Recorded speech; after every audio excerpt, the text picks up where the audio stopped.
महाभारत से जुड़े ऐसे कई रहस्य हैं जिनके बारे में बहुत कम ही लोगों को पता है। ऐसा ही एक रहस्य पांडवों से जुड़ा हुआ है जिसके बारे में जानकर आपको बेहद हैरानी होगी। ऐसा माना जाता है कि पांडवों ने अपने पिता की मृत्यु के बाद उनकी लाश का मांस खाया था, लेकिन उन्होंने ऐसा क्यों किया था, यह जानकर आपको और भी ज़्यादा हैरानी होगी।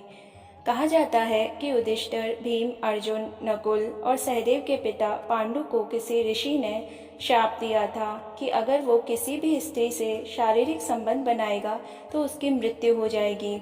इसी के चलते उन्होंने कभी भी अपनी पत्नी कुंती और माद्री से शारीरिक संबंध नहीं बनाए थे। लेकिन कुंती को ऋषि दुर्वासा ने वरदान दिया था कि वो किसी भी देवता का आह्वान करके उनसे संतान प्राप्ति का वरदान मांग सकती हैं। महाराज पांडु के कहने पर कुंती ने एक एक कर कई देवताओं का आह्वान किया। इसी प्रकार माद्री ने भी देवताओं का आह्वान किया। तब कुंती को 3 पुत्र युधिष्ठिर, भीम और अर्जुन मिले और माद्री को 2 पुत्र नकुल और सहदेव मिले।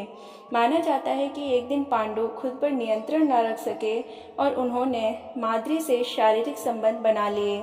ऐसे में ऋषि के शाप के अनुसार महाराज पांडु की मृत्यु हो गई। जब पांडु की मृत्यु हुई तो उनके मृत शरीर का मांस 5 भाइयों ने मिल बांट कर खाया था। उन्होंने ऐसा अपने पिता पांडु की ही इच्छा के अनुसार किया था। क्योंकि 5 पांडव उनके वीर्य से पैदा नहीं हुए थे, इसलिए पांडु का ज्ञान और कौशल उनके बच्चों में नहीं आ पाया था। इसलिए उन्होंने अपनी मृत्यु से पहले ऐसा वरदान मांगा था कि उनके बच्चे उनकी मृत्यु के पश्चात उनके शरीर का मांस मिल बांट कर खा लें, ताकि उनका ज्ञान उनके बच्चों में चला जाए। पांडवों द्वारा अपने पिता का मांस खाने को लेकर 2 मान्यताएं प्रचलित हैं। पहली मान्यता के अनुसार मांस तो 5 भाइयों ने खाया था, लेकिन सबसे ज़्यादा हिस्सा सहदेव ने खाया था। जबकि एक अन्य मान्यता के अनुसार सिर्फ सहदेव ने पिता की इच्छा का पालन करते हुए उनके मस्तिष्क के 3 टुकड़े खाए थे। पहले टुकड़े को खाते ही सहदेव को इतिहास का ज्ञान हुआ, दूसरे टुकड़े को खाने पर वर्तमान का और तीसरे टुकड़े को खाते ही उन्हें भविष्य का भी ज्ञान हो गया।